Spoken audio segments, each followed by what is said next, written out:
सेबी ने Royal Twinkle Star Citrus Check Inns संपत्तियों की नीलामी की।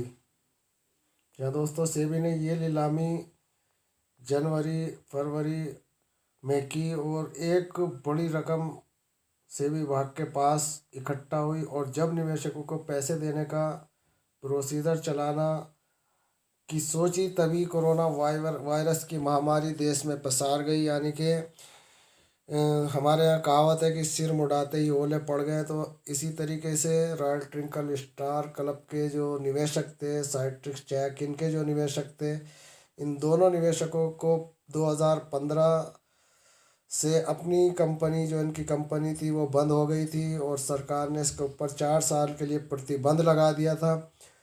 तो दोस्तों, अब कंपनी से कहा गया था कि इन सभी निवेशकों का पैसा 3 महीने की अवधि में दे दो, लेकिन इस कंपनी से, रॉयल ट्विंकल स्टार कंपनी से निवेशकों का पैसा नहीं दिया गया। तो इस कारणवश इस कंपनी को जो है कंपनी की जो प्रॉपर्टी है वो सेबी विभाग ने अपने अंडर में कर ली और सेबी विभाग के अंडर में ये प्रॉपर्टी जब आई तो इसमें जितने भी इनके होटल थे, रिसॉर्ट थे, जो भी इनकी प्रॉपर्टियाँ थी, वो सब सेबी विभाग ने कब्जे में की और इनकी नीलामी शुरू कर दी।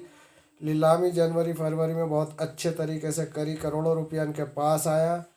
लेकिन दोस्तों, वही कहते हैं ना कि सिर मुड़ाते ओले पड़ गए। कोरोना महामारी जैसे ही देश में पसारी, सेबी विभाग को अपने पोर्टल पर निवेशकों के लिए जो पैसे देने का प्रोसीजर चलाने वाले थे उसको रोकना पड़ा। यानी कि शुरू करने से पहले ही ये प्रक्रिया रोक दी गई। लेकिन दोस्तों, अब देखना यह है कि कब तक ये प्रक्रिया चलेगी और जब तक ये प्रक्रिया, मतलब ये जो इस वक्त चल रहा है कोरोना महामारी का प्रकोप, वो कब तक चलेगा। और जब ये कोरोना महामारी का प्रकोप ख़त्म हो जाएगा तो दोस्तों आप लोगों का पैसा मिलना सुनिश्चित है और मिलकर रहेगा,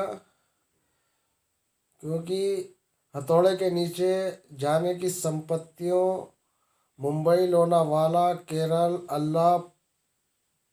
अल्लापुझा भूमि, पार्सल, होटल और कार्यालय परिसर शामिल है। जी हाँ दोस्तों, ये संपत्तियाँ जो सेबी विभाग के हथौड़े के नीचे हैं, इन सब संपत्तियों को बेच दिया गया है। इससे पहले फरवरी में नियामक ने 10 फरवरी को 213 करोड़ रुपए की से थोड़ा अधिक की आरक्षित मूल्य पर कंपनियों की 59 संपत्तियों की नीलामी की। जी हाँ दोस्तों, यहाँ आपको दिख रहा होगा कि कितनी नीलामी यहाँ पर की गई।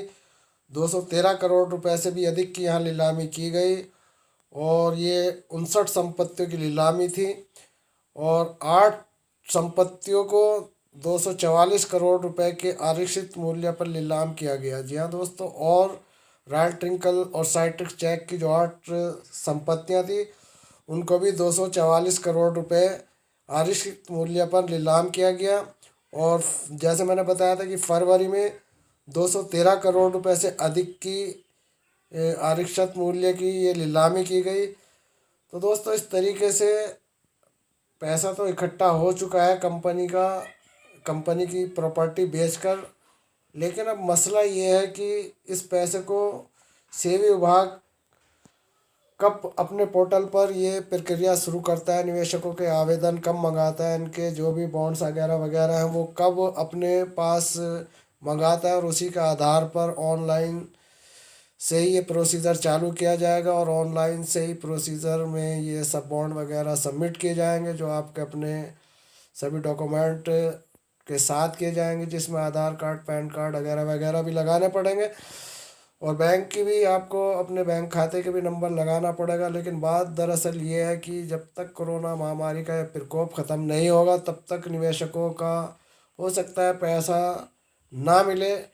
तो दोस्तों, जैसी भी कोई सिचुएशन होगी, जैसी भी कोई कार्रवाई हमारे सामने से विभाग की तरफ से आएगी, हम आपके पास ज़रूर लेकर आएंगे। तब तक के लिए दोस्तों आपसे हम इजाज़त चाहते हैं। धन्यवाद। जय हिंद, जय भारत।